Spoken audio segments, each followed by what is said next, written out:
तो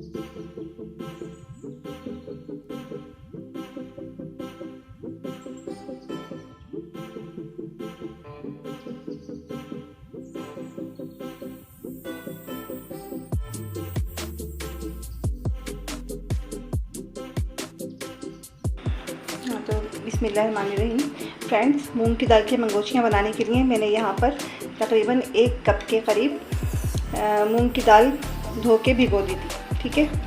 अच्छा, इसको भिगोने के लिए बहुत ज़्यादा टाइम नहीं चाहिए होता, 1 घंटे में भी ये सेट हो जाती है। ठीक है। तो हम इसको ग्राइंडर के ये छोटे वाले जार में डाल के थोड़ा सा दरदरा पीस लेंगे। इसको बहुत ज़्यादा बारीक हम नहीं करते, थोड़ा सा दरदरा रखते हैं। और इसमें जब हम इसको पीसते हैं तो इसमें बहुत ज़्यादा पानी नहीं ऐड करते, बहुत थोड़ा सा पानी, इतना कि बस ये थोड़ी सी पीस जाएगी। देखें, बस इतना पानी काफ़ी होता है, ज़्यादा नहीं। ठीक है।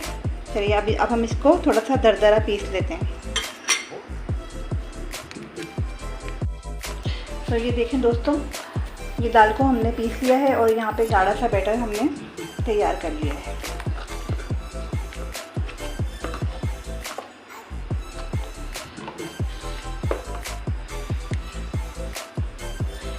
अच्छा, ये दाल पीसते वक्त इस चीज़ का बहुत ज़्यादा ध्यान रखना है कि इसका जो बैटर है इसमें पानी ज़्यादा ना हो, क्योंकि अगर इसको ग्राइंड करते वक्त इसमें अगर पानी हमसे ज़्यादा हो गया तो फिर इसकी फुल्कियाँ सही से नहीं बन पाएंगी। ये देखें, इसका टेक्सचर बस कुछ इस तरह से रहना चाहिए, बस इतना जैसे कि हम नॉर्मली पकोड़े बनाते हैं। ठीक है।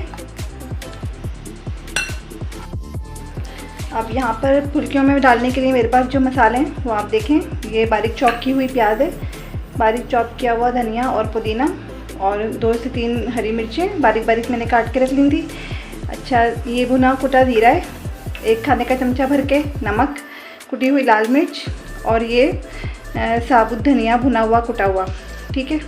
अच्छा, इसमें मिर्चें आप अपने टेस्ट के अकॉर्डिंग कम या ज़्यादा कर सकते हैं। अब ये सब चीज़ें हम इसमें 1 बाय 1 डालते रहेंगे। कुटी हुई लाल मिर्च, भुना हुआ कुटा हुआ ज़ीरा, साबुत धनिया, नमक, हरी मिर्चें और ये सारी प्याज और ये धनिया पुदीना। ठीक है। अब इन सबको हम बहुत अच्छी तरह से मिक्स कर लेंगे।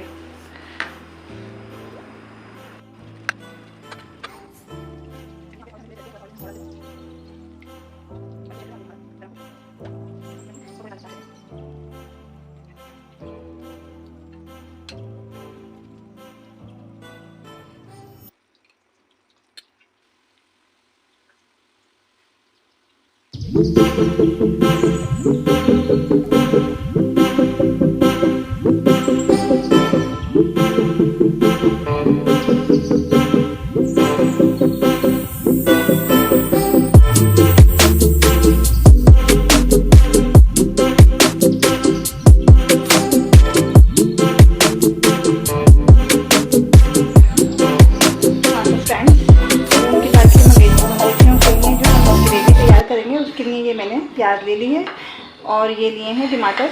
अच्छा, टमाटर को इस तरह से हाफ़ कर लिया है और इनका ऊपर वाला पार्ट अलग कर दिया है। ठीक है। अच्छा, सबसे पहले हम प्याज को फ्राई करेंगे।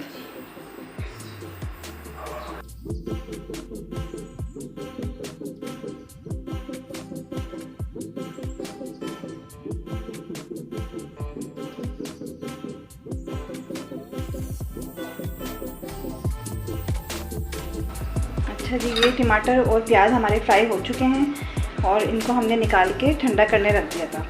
जब ये ठंडे हो जाएंगे तो हम क्या करेंगे कि टमाटर की स्किन इस तरह से निकाल देंगे। ठीक है।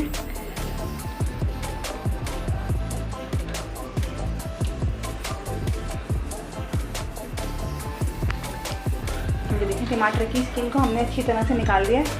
अब इसको हम ग्राइंडर के जग में डाल के फाइन बारीक बिल्कुल पीस लेंगे। और ये हमारे पास है आधा कप दही, और दही भी इसमें डाल के पीसेंगे हम साथ ही।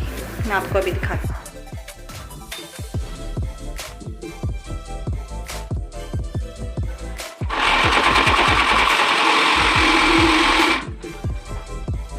हाँ तो फ्रेंड्स, मंगोचियों की ग्रेवी तैयार करने के लिए हमें जो मसाले चाहिए वो आप देख लें।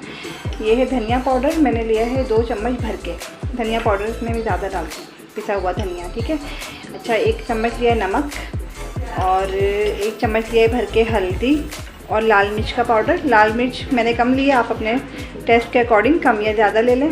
और ये पिसा हुआ गरम मसाला है 1/2 टीस्पून, ठीक है।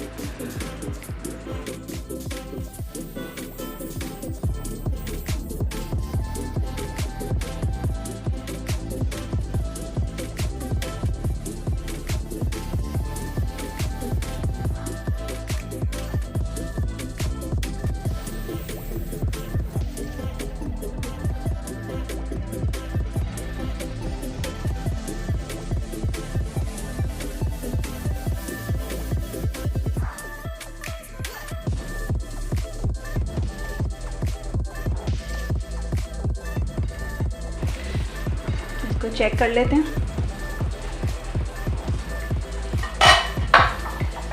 तो फ्रेंड्स, इसको मैंने तकरीबन 20 से 25 मिनट तक हल्की आंच पर पकने दिया था।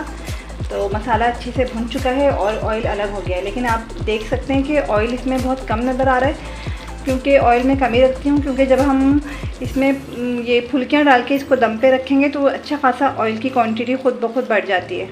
तो ऑयल अभी हम यहाँ कम रखेंगे। अब हम इसमें पानी ऐड कर देते हैं। अच्छा, आपकी फैमिली में ग्रेवी में जिस तरह से पानी पसंद किया जाता है, कम या ज़्यादा, उसके अकॉर्डिंग आप डाल दें। अगर थोड़ा पतला आपको पसंद है तो ज़्यादा डाल दें, नहीं तो कम डाल दें। डाल के आँच तेज़ कर देंगे।